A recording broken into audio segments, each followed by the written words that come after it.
ঠেকাবে কে, হারবে ঢাকা, এই প্রতিপাদ্য নিয়ে আমার মনে হয় লিটন দাস ব্যাটিংয়ে নামে এবং সেইখানে লিটন দাসের একের পর এক ব্যর্থতায় ঢাকা মনে হয় দুঃখে কষ্টে একদম ঘুম পাড়াচ্ছি। এবং আপনাদের সবাইকে ওয়েলকাম করছি জানানোটি আসসালামু আলাইকুম, এবং ভিডিওটা পুরো দেখার জন্য আপনাদের ওয়েলকাম জানাচ্ছি। তো ঢাকা এভাবে একের পর এক হেরেই চলছে। যখন টুর্নামেন্ট শুরুর আগে ঢাকাকে সবাই ফেভারিট তালিকায় রাখছিল, তো শক্তিমত্তার দিক থেকে ঢাকা নাকি অনেক এগিয়ে। প্রতিবারই ঢাকায় দেখা যাচ্ছে কোনো না কোনো একদম নিম্নমানের একটা টিম বানা, যে টিমটার ঘিরে ঢাকা নিয়ে অনেক আলোচনা সমালোচনা হয়। এবার সেইটা সাকিব খান সেই ইয়াটা ঘুষাই দিছে, যাওয়ার পর ঢাকাকে একটা পূর্ণাঙ্গ টিম হিসেবে তারা তৈরি করছে। এরপর মনে হয় সাকিব খান নিজের লজ্জা পড়ে গেছে। কেন জানেন? সব বাসপরা মাল হচ্ছে ঢাকায়, মানে বাসপরা বলতে বুঝেন তো, যেগুলো একদম চলে না। ইন্টারন্যাশনাল ক্রিকেটেও যাদের অবস্থা একবারে খারাপ। আচ্ছা, ঢাকায় নাকি জনসন রয় খেলবে, এরপরে আরও কত বড় বড় ক্রিকেটার খেলবে।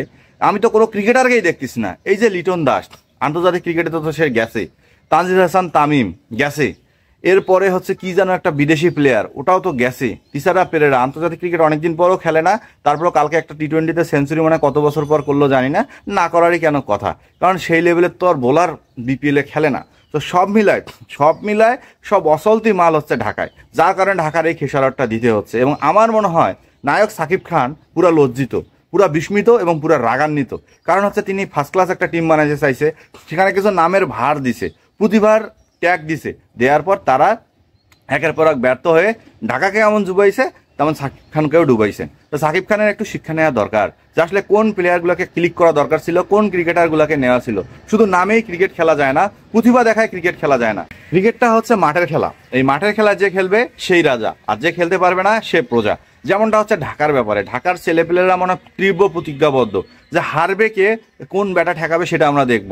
কারণ একটা জিনিস দেখেন, একটা 172 রান চেস করতেছে, যে উইকেটে রান একদম স্বর্গ, যে উইকেটে ব্যাটে বল আসতেছে, সেখানে আমাদের লিটন তানজিদরা এসে হাস্যকর সময়ের উপভোগ দিচ্ছে। শাহাদাত হোসেন দীপু একটা হাস্যকর ব্যাটিংয়ের উপহার দিচ্ছে। আমি অবাক হয়ে গেছি কালকে চিটাগাংয়ের ব্যাটিং দেখে। চিটাগাং টিমে কে আছে রে ভাই? আমাকে দেখান একটা ভালো প্লেয়ার, যে প্লেয়ারটার উপর চিটাগাং ডিপেন্ড করতে পারে, যে প্লেয়ারটা একাই দাঁড়াইলে সব বলারকে নাস্তানাবুদ করবে। এমন একটা ব্যাটসম্যানও নাই, এমন একটা বোলারও নাই। সেই চিটাগাং যখন এই পিছে 200+ রান করে, সেখানে ঢাকার মতো টিম 172 চেস করতে পারে না। এটা কোনো কথা?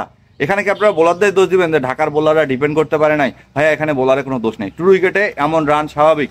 একটা টি-20 ম্যাচে সবসময় 200 রান যখন হয়, সেখানে 160 রান 162 রান ডিপেন্ড করতে পারে না। এটা কোনো দল না। আসলে এই কারণেই বলতেছি যে ঢাকার মধ্যে শুধুমাত্র একমাত্র মুস্তাফিজুর ব্যতীত, তাও মুস্তাফিজুর এখন অবস্থা খুব খারাপ যে ম্যাচ ঘুরাই দিবে। কারণ ঢাকায় এমন কোনো ব্যাটসম্যান নাই যে একজন দাঁড়ার পর ম্যাচটা একদম শেষ করে দিবে। তাহলে এই টিমকে ঘিরে ঢাকা কিভাবে প্রত্যাশা করছিল এবং ঢাকার মালিকরা কিভাবে প্রত্যাশা করছে? তারা কি শুধু নামের বিচারেই প্রত্যাশা করছে? আমার মনে হয় তারা খেলার বিচারে প্রত্যাশা করেনি। দেখেন, লিটন কুমার দাস সবাই জানে খুব ভালো প্লেয়ার, তানজিদ হাসান তামিম খুব ভালো প্লেয়ার, শাহাদাত হোসেন দীপু আগুন প্লেয়ার, তিসারা পেরেরা আগুন প্লেয়ার, কিন্তু যখন খেলতে নামতেছে তখন তারা হয়ে যাচ্ছে বিড়াল, মুরগির মতো অবস্থা তাদের আচরণ হয়ে যাচ্ছে। তো সব মিলায় ঢাকার ক্রিকেট দলের এমন একটা অবস্থা যে তারা লজ্জায় পড়ে গেছে। ঢাকাবাসী পুরো লজ্জায় লজ্জিত। কারণ প্রথম 3 ম্যাচে হারের হ্যাট্রিক, তারপরে ঘুরে দাঁড়ানো এখনো সময় আছে। এখনো যদি চায় ভালো কিছু ব্যাটসম্যান নিয়ে এসে খেলুক, কারণ বিপিএল তো হয়ে গেছে পাড়ার ক্রিকেট। যদি আপনি মন চায় এই ব্যাটসম্যানকে খেলাবেন, এই দেশ থেকে প্লেয়ার নিয়ে আসবেন, আপনাকে কেউ বাধা দিবে না। কারণ তার বিপিএলে কোনো স্পষ্টভাবে বলা নাই যে আপনাকে এতদিনের মধ্যে স্কোয়াড গঠন করতে হবে এবং ফুল স্কোয়াড থেকে আপনি প্লেয়ার কোনো পরিবর্তন করতে পারবেন না। তো সব মিলায় এখনো সময় আছে ঢাকার। যদি ভাইয়া আপনারা সম্মান বাঁচাইতে চান, সাকিব খান নায়কের বেশে যিনি আসেন, যদি আপনি সম্মান বাঁচাইতে চান, এখনো সময় আছে। লিটনের উপর আশা ছাড়েন, তানজিদ তামিমেরও আশা ছাড়েন। এইসব হাসাং পাসাং বিদেশি দিয়ে কাজ হবে না। পারলে ভালো বিদেশি খেলার, যারা পারফর্ম করতে জানে, যারা পারফর্ম করতে পারে। যে বিদেশি আছে, এই বিদেশির তো আমি নামই উচ্চারণ করতে পারি না ঢাকার।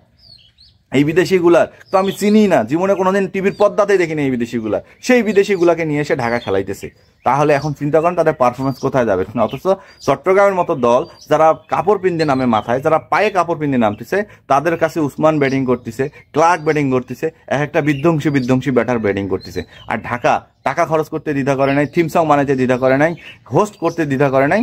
তারাই হচ্ছে একদম নিম্নমানের ব্যাটার, নিম্নমানের ক্রিকেটার নিয়ে খেলতেছে মনে হয়। তো সব মিলায় ঢাকার অবস্থা একদম নাজেহাল। সবাই যেন বাজপড়া হয়ে গেছে, ক্রিকেটার, কোচ বলেন সবাই বাজপড়া।